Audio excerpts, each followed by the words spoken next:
আসসালামু আলাইকুম, welcome to my YouTube channel. তো আজকে একটা বিষয় আলোচনার জন্য একটা ম্যাজিক দেখাবো আপনাদেরকে, বলা যায় ম্যাজিকের মতো। যারা জানেন না তাদের জন্য, আর যারা জানেন তাদের ওয়েল ইন গুড। হ্যাঁ, দেখেন এই মোবাইলটা মূলত ওপেন হচ্ছে, বাট এটা গ্রাফিক্স এবং লাইট কোনো কিছু আসতেছে না। মডেল হচ্ছে স্যামসাং A20s। হ্যাঁ, তো দেখেন চার্জিং রিডিংয়ে কিন্তু আমরা বুঝতে পারতেছি যে সেটা রানিং হচ্ছে, বাট ডিসপ্লেতে বা লাইট বা গ্রাফিক্স কোনো কিছু আসতেছে না। তো মূলত এটা গ্রাফিক্সের সমস্যা। আমরা প্রথমে যে কোনো মোবাইলে লাইট গ্রাফিক্স আসলে সর্বপ্রথম আমরা গ্রাফিক্স লাইন চেক করবো।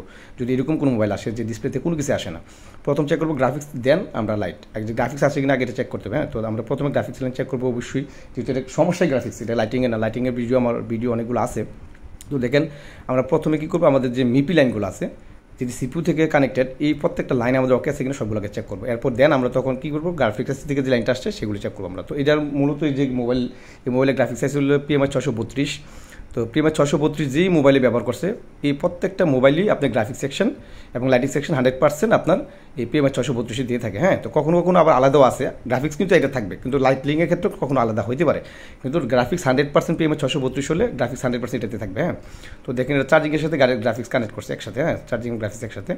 তো দেখেন আমরা প্রত্যেকটা মিপি লাইন চেক করতেছি, সবগুলো লাইন একটা করে মানে আমাদের মিপি লাইন প্লাস আমাদের আইসি থেকে যে লাইনগুলো আসছে, প্রত্যেকটা লাইনই খুব ইম্পর্টেন্ট। একটা লাইনও যদি কখনো মিস হয় তাহলে কিন্তু আপনার গ্রাফিক্সে কাজ করবে না। হ্যাঁ, এটাই স্বাভাবিক।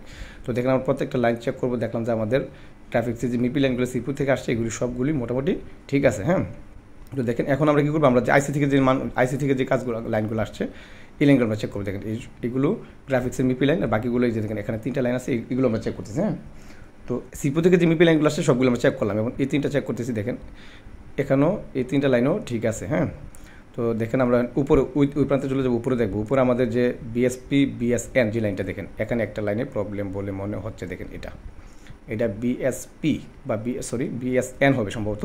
আচ্ছা, আমি আবারও দেখেছি এটা। হ্যাঁ, এটা হলো BSN সম্ভবত। দেখেন আমি ডায়াগ্রামে চেক করে আবার বলতেছি, 2টা লাইন এখানে BSP একটা BSN। হ্যাঁ, এই যে এখানে এটা BSN যে লাইনটা, এটা নেগেটিভ যে লাইনটা এটা। তো আমরা কিন্তু এই গ্রাফিক্সের লাইনের ক্ষেত্রে সবসময় কিন্তু আমরা মিটারটাকে, যখন আমরা প্রদীপ লাইনটা মাপবো তখন আমরা মাপবো গ্রাউন্ড দিয়ে, আর যখন আমরা গ্রাউন্ডের লাইন মাপবো তখন আমরা মাপবো প্রদীপ লাইন দিয়ে। ঠিক আছে, এটা মনে রাখতে হবে গ্রাফিক্সের ক্ষেত্রে সবসময়। হ্যাঁ, তো দেখেন এই লাইনটা, হ্যাঁ এই লাইনটা মতো BSN, এই লাইনটা শর্ট।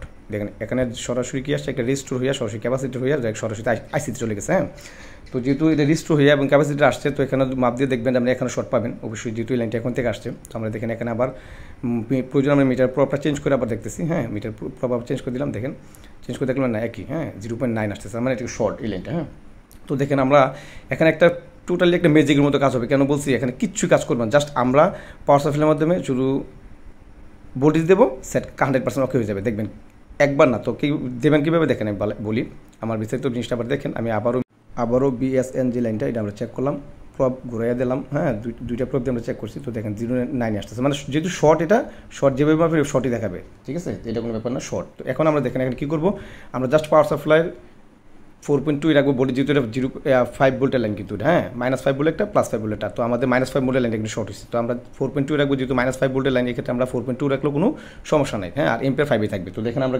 গ্রাউন্ড করে নিলাম, আর আমরা প্রদীপ যে লাইনটা আছে আমাদের পাওয়ার সাপ্লাই, প্রদীপ লাইনটা আমরা যেই ক্যাপাসিটির মাথা শর্ট পাইছি এই জায়গায় আমরা ভোল্টেজটা ইনজেক্ট করবো। হ্যাঁ, করার পর দেখে নিতেন এখানে কিন্তু শর্টটা দেখাইতেছে, শর্ট আছে যেটা এম্পিয়ার নিচ্ছে, শর্টের এম্পিয়ার যে যতটুকু নেওয়া দরকার এতটুকু নিচ্ছে। হ্যাঁ, তো এক্ষেত্রে আইসিটা কিন্তু গরম হবে। তো আমি এখানে 2 হাতে দিচ্ছি না, কেননা 2 হাতে দিচ্ছে না এই কারণে, কারণ এই আইসিটা কিন্তু ওকে হবে, এখানে কিন্তু আইসি চেঞ্জ করা লাগবে না। হ্যাঁ, কিন্তু আইসিটা গরম হবে 100%। আপনি হাত দিয়ে দেখবেন যে 100% আইসিটা গরম হচ্ছে, প্রচণ্ড গরম হবে। তবে একবার দিছি হয় নাই, দ্বিতীয়বার দেবো, তৃতীয়বার আবার দেবো। হ্যাঁ, এক ধাপে দ্বিতীয়বার, যখন তৃতীয় ধাপে যখন দিবেন তখন আপনি একটু সময় নেবেন, যখন 10 থেকে 15 সেকেন্ড সময় দিবেন, এই ভোল্টেজটা ইনজেক্ট করে রাখবেন। দেখেন পরবর্তীতে আবার দেখতেছি, আবার দিচ্ছি, দেখেন আবার দিচ্ছি। আমি কিন্তু 3বার দিচ্ছি পর্যন্ত, 2বার 3বার, এই যে লাস্ট দেন, চতুর্থবার মাথায় কিন্তু আর শর্ট নাই, এটার মধ্যে শর্ট চলে গেছে।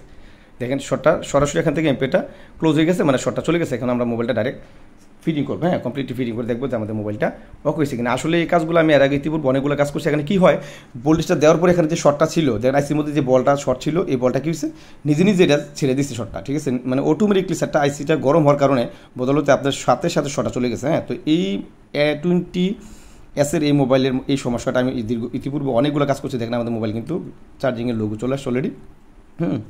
লোগো চলে আসছে, কিন্তু আমাদের সমস্যা কিন্তু সমাধান হয়ে গেছে। কিন্তু কাজটা কী ছিল, জাস্ট আমরা শুধু ভোল্টেজ ইনজেক্ট করছি এখানে, আর কিচ্ছু করিনি।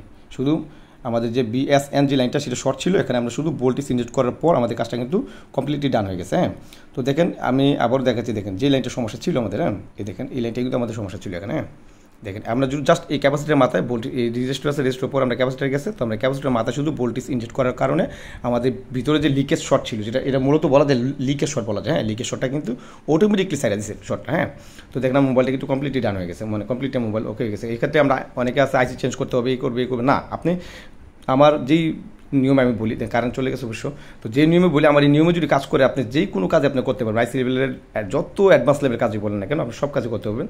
তো আজকে পর্যন্তই, ভালো থাকবেন, আল্লাহ হাফেজ, আমার চ্যানেলকে সাবস্ক্রাইব করে রাখবেন।